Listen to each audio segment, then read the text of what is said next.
ایک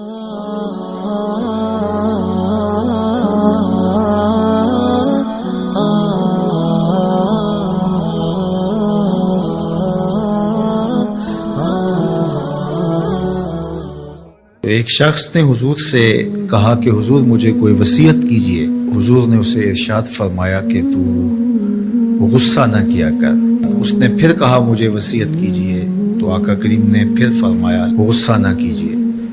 اس نے پھر کہا، یہ بات ایک بار نہیں، اس نے کئی بار حضور سے پوچھی۔ وہ کوئی اور وصیت طلب کرنا چاہ رہا تھا کہ یہ تو ٹھیک ہے، کچھ اور وصیت بھی کیجئے۔ اس سے ایک تو اس شخص کی ذاتی صورتحال ایسی ہوگی، اور دوسری یہ ہے کہ اس نصیحت کی اہمیت کے پیش نظر کہ غصہ جب انسان کو آتا ہے تو وہ مغلوب ہو جاتا ہے اور بہت غلط فیصلے کر بیٹھتا ہے، اس لیے بار بار ایک نصیحت پر تاکید کرنا اور اس کا تکرار کرنا اس امر کی طرف توجہ دلاتا ہے کہ ہمیں معاملات کے اندر بہت معتدل رہنے کی ضرورت ہوتی ہے۔ جو شخص غصے کو نافذ کرنے کی طاقت رکھتا ہے، ایک تو ہوتا ہے کہ بندہ غصے سے خود اپنے آپ کو بے چین کرے گا، لیکن اپنے غصے کو نافذ نہیں کر سکتا، غصہ نکال نہیں سکتا، خود پیچ و تاب کھائے گا۔ لیکن یہ وہ شخص ہے جو غصے کو نافذ کر سکتا تھا، اس کے پاس طاقت تھی، لیکن اس نے اس کے باوجود غصے کو ضبط کیا۔ حضور علیہ السلام نے ارشاد فرمایا، قیامت کے دن اللہ تعالیٰ لوگوں کے سامنے اسے بلائے گا تو اللہ تعالیٰ اسے اختیار دے گا کہ جنت کی حوروں میں سے جس کے ساتھ تم نکاح کرنا چاہتے ہو، جس کے ساتھ تم رہنا چاہتے ہو، تمہیں اس کا اختیار دیا گیا ہے، اس لیے کہ تم نے اپنے غصے کو ضبط کیا، اس کو نافذ کرنے کی طاقت کے باوجود۔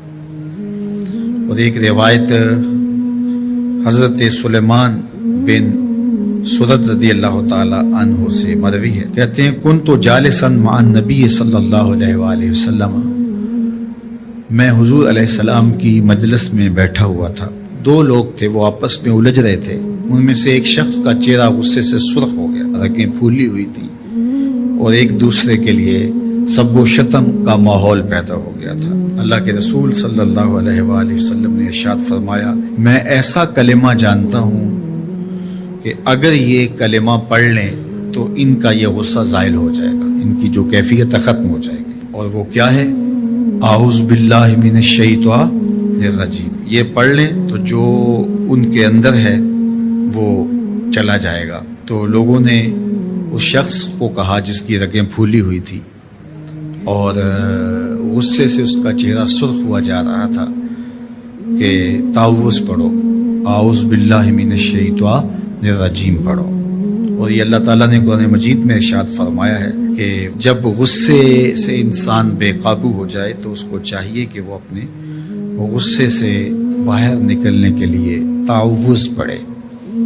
ایک روایت میں ہے اللہ کے محبوب نے ارشاد فرمایا، تم میں سے اگر کوئی شخص غصے میں آئے تو وہ خاموش ہو جائے، تو خاموشی سے غصے کا لیول نیچے آنا شروع ہو جائے گا۔ اور ایک روایت میں ارشاد فرمایا، جب تم میں سے کوئی شخص غصے میں ہو تو وہ کھڑا ہوا ہو تو وہ بیٹھ جائے، اور اگر اس کا غصہ اس سے زائل ہو گیا تو ٹھیک، ورنہ لیٹ جائے۔ یعنی اگر وہ کھڑا ہو تو بیٹھ جائے، اور اگر بیٹھنے کے باوجود بھی غصہ ختم نہیں ہونے پا رہا تو لیٹ جائے، خاموش ہو جائے، تعوذ پڑھے اور بیٹھ جائے یا پھر لیٹ جائے۔ تو یہ چار صورتیں غصے کو کم کر دیتے ہیں۔ تو غصے کو نافذ کرنے کی بجائے کوشش کرنی چاہیے کہ غصہ جو ہے وہ فروغ ہو جائے، چونکہ غصے میں انسان ایسے امور کر لیتا ہے کہ بعد میں اس کو سخت پچھتاوا ہوتا ہے۔ اگر کسی شخص کے ساتھ قرآن مجید نہیں ہے، قرآن مجید کے 2 رکوع 4 رکوع آدھا پارہ اگر کسی زندگی میں روزانہ کی بنیاد پہ نہیں ہے تو اس کی زندگی کا نور اس سے روٹ گیا ہے۔ گر تو می خواہی مسلمان زیستن نیست ممکن جز بقرآن زیستن، اگر تو مسلمان بن کے جینا چاہتا ہے تو قرآن کے بغیر ایک لمحہ بھی نہیں جی سکتا۔ تو قرآن کو اپنی زندگی میں اس طرح داخل کر لیجئے گا کہ اٹھتے بیٹھتے چلتے پھرتے تمہارے ساتھ قرآن کی تعلیمات جڑی ہوں۔ کوئی دن قرآن مجید کی تلاوت سے خالی نہ ہو. ہمیں اس کی ترغیب دی گئی ہے اور یہ خوش بختی کی علامت ہے کہ تمہارے ساتھ قرآن ہو. فرمایا گیا کہ وہ سینہ ایک قبرستان کی طرح ہے جس میں قرآن نہیں ہے. تو ایک تو قرآن مجید کی کچھ صورتوں کو باقاعدہ یاد کر کے اپنے سینوں میں نقش کرنا چاہیے، جس طرح سورۃ الملک ہے. قرآن مجید کی دوسری صورتیں اگر اس کے علاوہ بھی آخری پارہ جو ہے اگر سب یاد ہو جائے تو کم از کم آدھا پارہ آخری یاد کر لیں. سورہ الواقعہ ہے، سورہ یاسین قلب القرآن کہا گیا ہے. ایک مرتبہ سورہ یاسین پڑھنے سے 10 مرتبہ قرآن پڑھنے کا ثواب ملتا ہے. اور جو شخص اپنے دن کا آغاز سورہ یاسین سے کرتا ہے سارا دن وہ اللہ کی امان میں رہتا ہے. سورہ حشر کی آخری 3 آیات پڑھنے کی تلقین کی گئی ہے شام سویرے. جو شخص صبح کو پڑھ لیتا ہے سارا دن امان میں رہتا ہے، اور اگر وہ فوت ہو جائے تو زمرہ شہداء میں لکھا جائے گا. اور جو شام کو پڑھ لے ساری رات اللہ کی امان میں رہتا ہے، فرشتے دعائیں کرتے رہتے ہیں، اور اگر وہ فوت ہو جائے تو نام زمرہ شہداء میں لکھ دیا جاتا ہے. جمعہ کے دن سورہ کہف پڑھنے کی تلقین کی گئی ہے کہ ہر جمعہ المبارک کو سورہ کہف کی تلاوت کرو.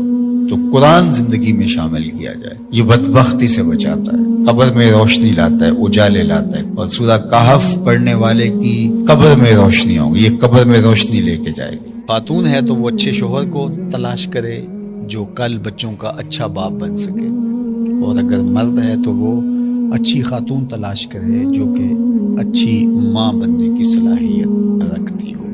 اگر معاشرے میں ڈیمانڈ یہ ہوگی تو پھر یہ صلاحیتیں لوگ اپنے اندر پیدا بھی کریں گے. جب رشتوں کی ڈیمانڈ یہ نہیں رہے گی، ظاہری چمک دمک اور مال و دولت اور یہ ساری چیزیں ہوں گی تو پھر ظاہر ہے اس کی طرف دوڑ لگ جائے گی. اور جب اوصاف حمیدہ اور اچھی عادات، دینداری اور یہ چیزیں عورت کے لیے معیار قرار پائیں گی تو پھر رجحان فطری طور پہ ادھر ہو جائے گا.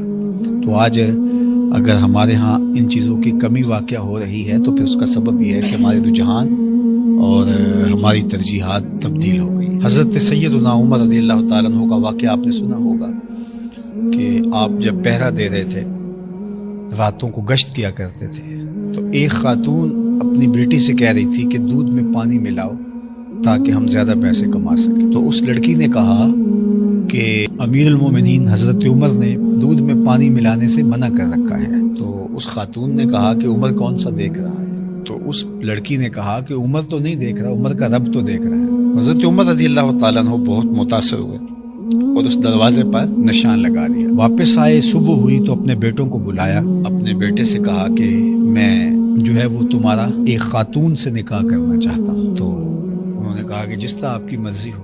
تو پھر آپ نے اس گھر پیغام بھیجا اور اس بیٹی کے رشتے کے لیے اس کی ماں سے کہا. تو حضرت عمر کے فرزند کا نکاح ہوا اس خاتون سے. ان سے ایک بیٹی پیدا ہوئی جس کا نکاح پھر عبدالعزیز سے ہوا، اور اس عبدالعزیز سے اور حضرت عمر کی پوتی سے پھر ایک بیٹا پیدا ہوا جس کا نام حضرت عمر بن عبدالعزیز.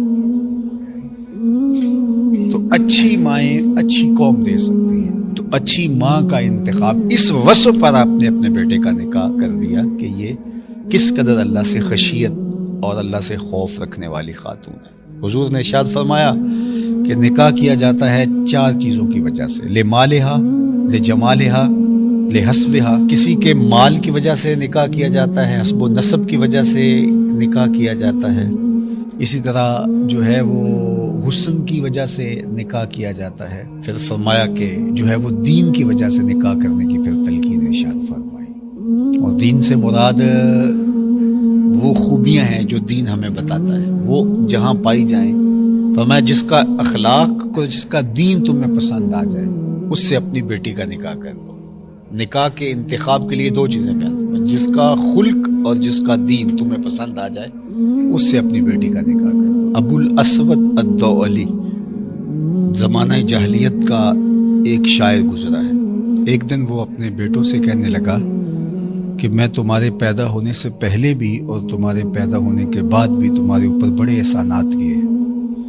تو بیٹوں نے کہا کہ ہمارے پیدا ہونے کے بعد کے احسانات تو سمجھ میں آتے ہیں، لیکن ہمارے پیدا ہونے سے پہلے آپ نے ہمارے اوپر احسان کون سا کیا ہے؟ تو ابو الاسود الدؤلی کہنے لگا اپنے بیٹوں کو، اپنی اولاد کو کہ میں ایک شاعر ہوں اور شاعر کی طبع کے اندر جو حسن پسندی ہے تو بیوی کے انتخاب کے لیے اس کی اول ترجیح یہی ہونی چاہیے تھی، لیکن میں جب اپنی بیوی کی تلاش میں نکلا تو میں اس خیال سے تلاش کیا کہ جو میرے بچوں کی بہتر ماں بن سکے، تو میں نے اپنے جذبات کی قربانی دے کر تمہارے لیے اچھی ماں تلاش کی، اپنے لیے اچھی بیوی تلاش کرنے کی نسبت۔ تو میرا یہ وہ احسان ہے جو تمہارے پیدا ہونے سے قبل میں نے تمہارے اوپر کیا۔ فرمایا کہ اس کے حضور استغفار کرو، وہ آسمان سے بارشیں نازل کرے گا، تمہیں بیٹے بھی دے گا، تمہیں مال بھی دے گا، لہلہاتے باغ بھی ہوں گے، چلتی نہریں بھی ہوں گی، معیشت کا پہیہ چل جائے گا اگر تم اللہ سے ڈرنے والے بن جاؤ گے۔ تو آج ہم کہتے ہیں یہ ہو فلاں ماہر اور فلاں شخص ہو تو پھر ہماری معیشت بہتر ہو سکتی ہے۔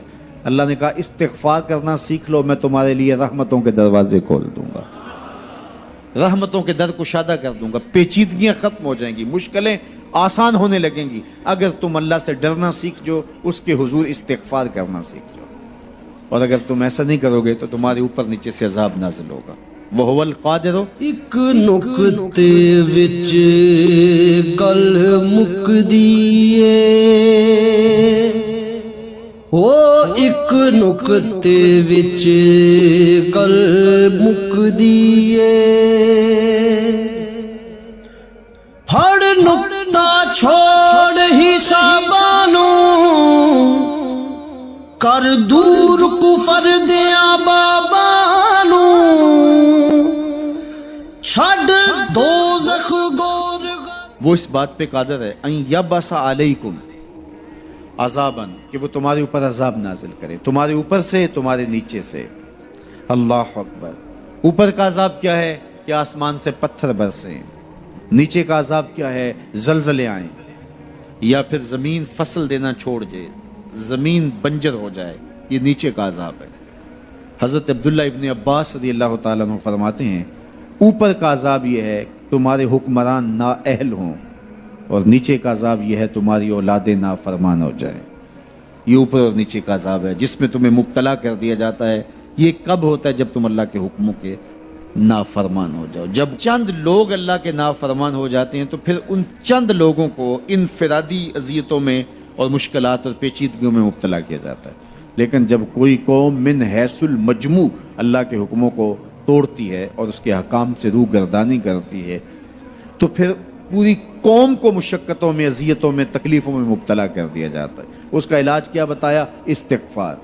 حضرت نوح علیہ السلام نے جو اپنی قوم سے کہا تمہیں مال بھی ملے گا، تمہیں دولت بھی ملے گی، تمہیں بیٹے بھی ملیں گے، سرسبز جو ہے وہ باغات بھی نصیب ہوں گے، ان کی شاخیں پھلوں سے لدی ہوئی ہوں گی، چلتی ہوئی نہریں اور برستی ہوئی بارش، ساون کے نچڑتے ہوئے بادل، اور ماحول کی خنکیاں اور خوبصورتیاں اور جمال اور لہلہاتے ہوئے سبزے، اور تمہارے اوپر ہر طرح کی عنایات برسیں گی اگر تم اللہ سے ڈرنا سیکھ جاؤ گے اور اللہ کے حضور استغفار کرنا سیکھ جاؤ گے، تمہیں خوشحال اور خوبصورت زندگی عطا کر دی جائے گی۔